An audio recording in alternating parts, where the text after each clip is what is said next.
루피와 조이보이는 평행이론을 이루는 존재로 추정되며 루피는 제2의 조이보이라고 불리기에 조이보이와 루피는 매우 밀접한 관계라고 볼 수 있습니다. 우선 루피와 조이보이는 세계정부에 대항하는 최대 세력이라는 공통점이 있으며 밀짚모자를 쓰고 다닌다는 공통점도 있습니다. 또한 지니샤가 루피가 사람 열매 모델 태양신 니카를 각성하자 이 익숙한 리듬 조이보이가 돌아왔다 라고 말한 것을 보면 조이보이와 루피만의 특수한 리듬이 있다는 것을 알 수 있으며 루피가 기어 피프스를 사용할 때와 조이보이가 악마 열매 능력을 발현했을 때 특수한 리듬이 형성된다고 추정해볼 수 있습니다. 그리고 조이보이와 루피를 제외하고도 과거 800년 전의 인물들과 평행이론을 이루는 현세대의 인물들이 존재하는데요. 대표적으로 과거 와노쿠니의 영웅으로 불렸으며 조이보이의 동료로 추정되는 류마와 밀짚모자 일당의 부선장이자 류마의 핏줄을 이어받은 조로가 있으며 그 외에도 과거의 조이보이와 어떠한 약속을 한 인어공주와 현재의 시라오시가 평행이론을 이루는 것으로 추정되며 비비와 릴리 역시 평행이론을 이룰 가능성이 높아 보입니다.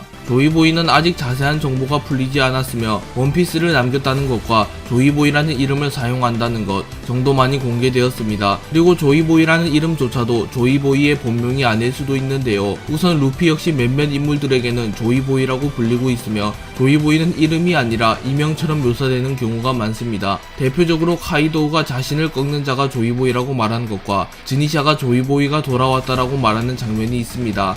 그리고 조이보이는 D의 일족일 가능성이 매우 높기에 독자들 사이에서 조이보이 역시 이름에 D가 들어가는 인물일 가능성이 높다고 추정되고 있습니다. 이문은 과거 D의 일족들과 자신들이 겨뤄왔으며 D의 일족들은 자신들의 적이라고 단언하는 장면이 있는데 이는 조이보이가 D의 일족이었음을 암시하는 장면이라고 볼 수 있습니다.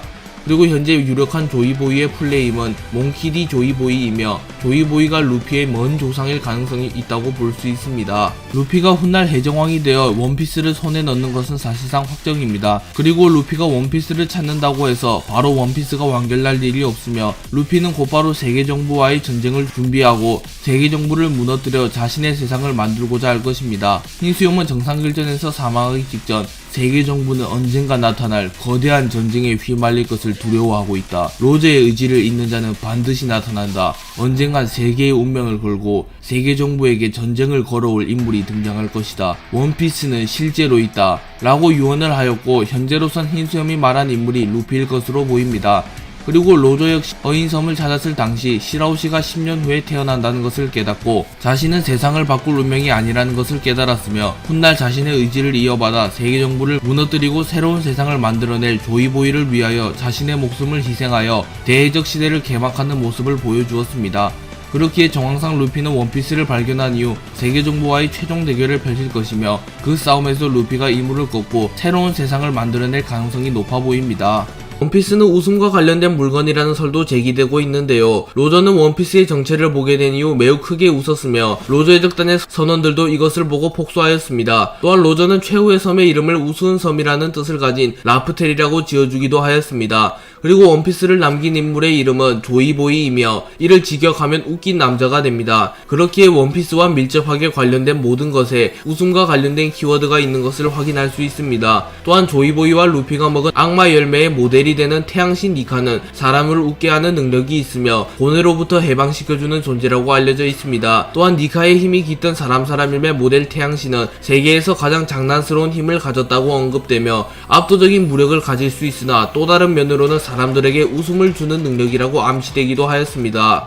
혈룡인들은 3년에 한 번마다 하계로 내려와 세계정부 비가맹국을 습격한 이후 인간 사냥을 자행합니다. 그리고 인간 사냥이 끝이 나게 되면 그 나라는 세계정부의 차지가 됩니다. 그리고 38년 전 인간 사냥의 대상지는 갓벨리였습니다. 그리고 인간 사냥의 진행자는 이번에 선택된 건 세계정부의 비가맹국인 바로 이 땅 갓벨리. 수치란 걸 모르는지 신의 골짜기라는 이름이 붙여진 이 섬에는 풍부한 자원이 확인되었으며 여기서 매번 하는 인간 사냥을 해서 이 섬을 세계정부가 소유하게 되었습니다.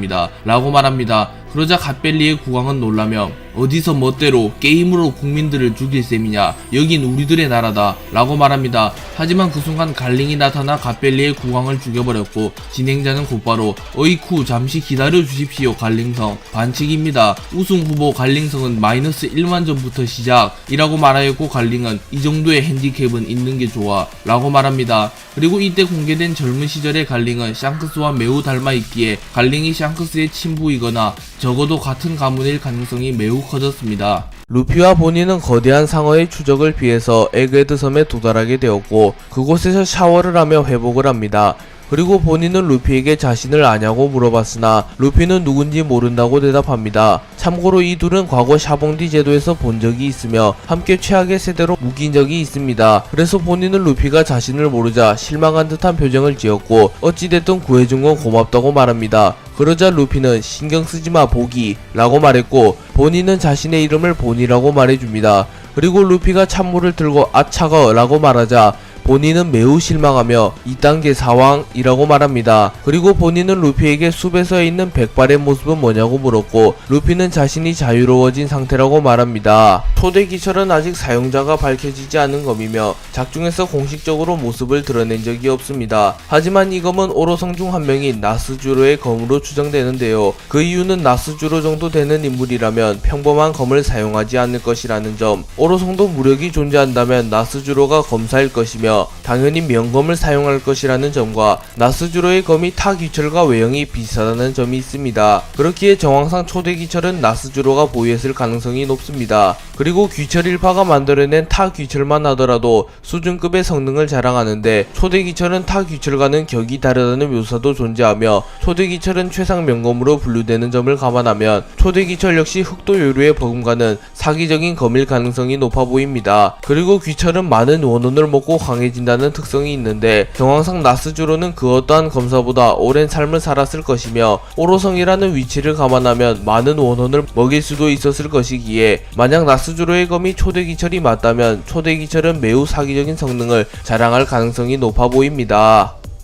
지니샤는 과거 800년 전 이상부터 존재하던 고대 코끼리로 매우 거대한 크기를 자랑하는 캐릭터입니다. 지니샤는 1000년 이상을 살아온 밍크족의 살아있는 조상이며 키가 35km나 되는 말도 안 되는 크기를 자랑하는 인물입니다. 그렇기에 지니샤는 별다른 기술 없이 자신의 코만 휘둘러버려도 섬이나 함선 하나가 개박살나며 사왕 최고 간부 제객의 치명상을 입힐 만한 위력을 선보였습니다. 또한 제개 함선의 무차별적인 공격을 막고도 전혀 데미지를 입지 않는 모습을 보여주기도 하였습니다. 지니샤는 과거 어떠한 죄를 저질러 평생 걸어다녀야 하는 벌을 받았으며 이 벌을 내린 인물이 아직 누구인지 밝혀지진 않았습니다.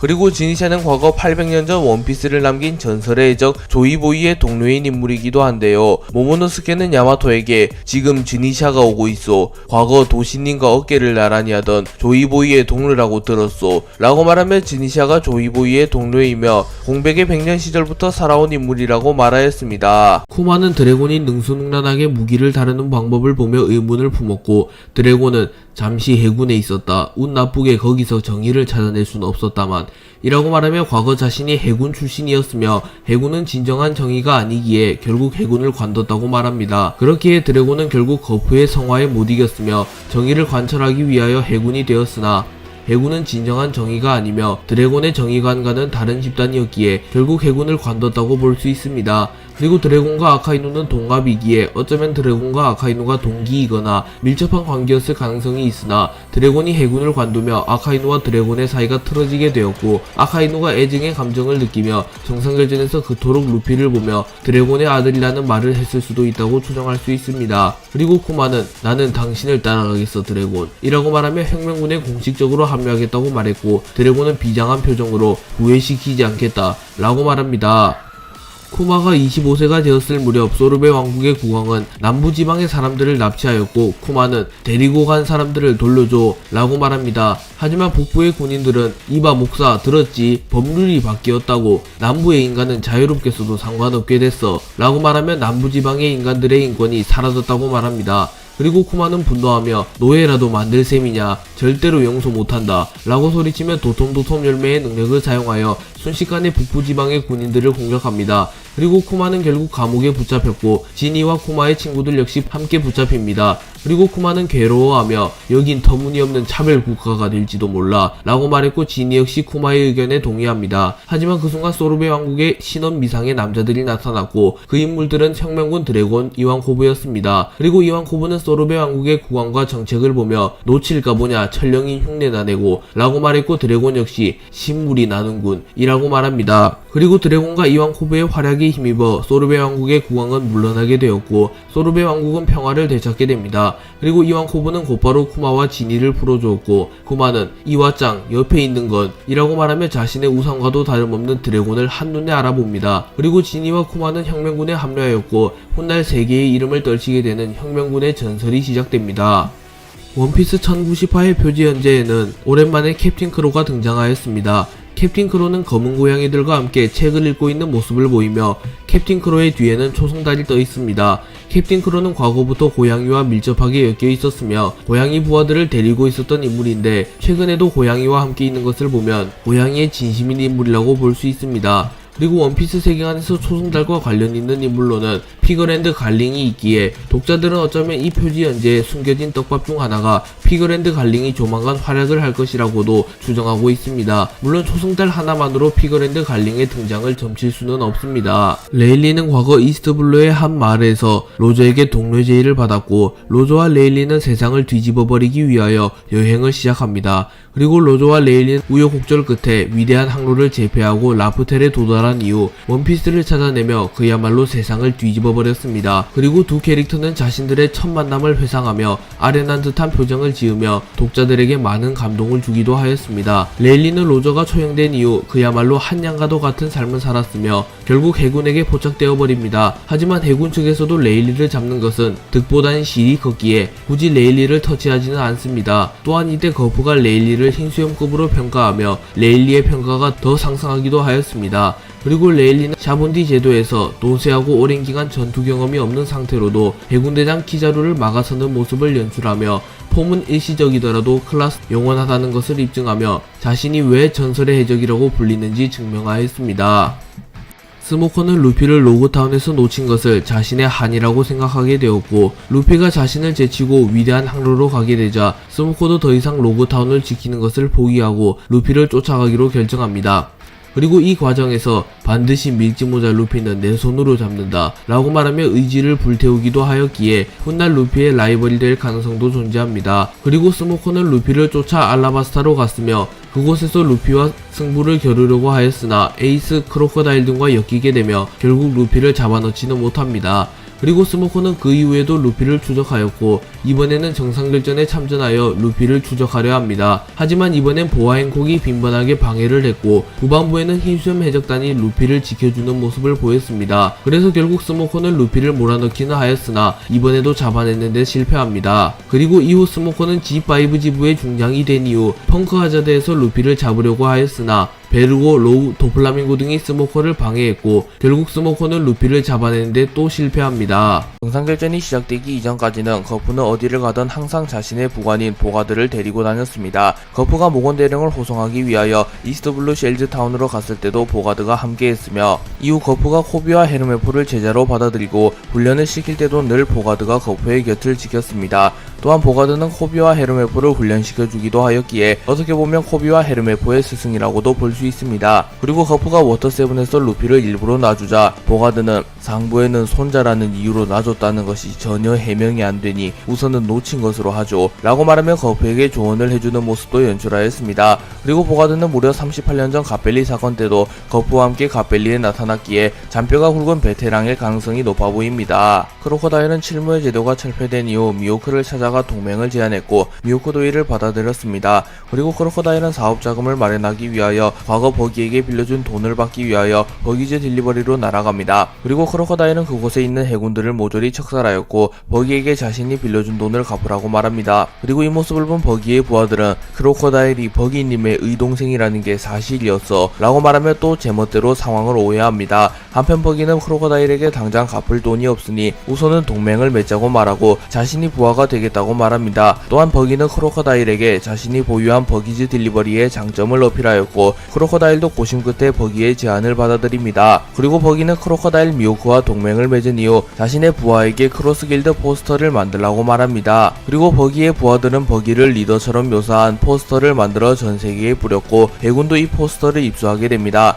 그리고 브랑류와 해군은 당연히 사진만 보고 버기가 크로스 길드의 리더라고 생각하였습니다. 그도 그럴 것이 버기는 세간의 해정왕의 선원이자 사왕 빨간머리의 라이벌이자 임펠다운 대소동의 주동자로 알려져 있기 때문입니다. 그래서 해군에서는 버기를 사왕으로 선포하였고 버기는 언급결의 사왕이 되었고 크로커다일은 버기의 수하가 되어버렸습니다. 그리고 이후 버기가 해적왕 레이스에 참전하게 되었고 크로커다일 역시 자연스레 해적왕 레이스에 참전하게 되었다고 볼 수 있습니다. 사보는 두 가지의 미래가 공개되기도 한 캐릭터입니다. 첫 번째 미래인 멀쩡한 미래에서는 사보가 현재보다 더 책임감 있는 모습과 점잖은 모습을 보이며 귀족 같은 모습을 보여주는데요. 40살이 된 사보가 루피 그 녀석은 좋겠군 자유로워서 라고 말하며 루피를 부러워하는 모습을 보입니다. 그리고 60살이 되자 밀짚 모자가 사건을 내버려둬 라고 말하며 루피가 또 사고를 치자 귀찮아하는 모습을 보여줍니다. 그리고 두 번째 미래인 무슨 일이 생긴 미래에서는 몰락한 귀족의 모습을 보여주고 있는데요. 40살이 된 사보는 귀족 이외에는 쓰레기 라고 외치며 과거와는 완전히 성격이 바뀐 듯한 모습을 보였으며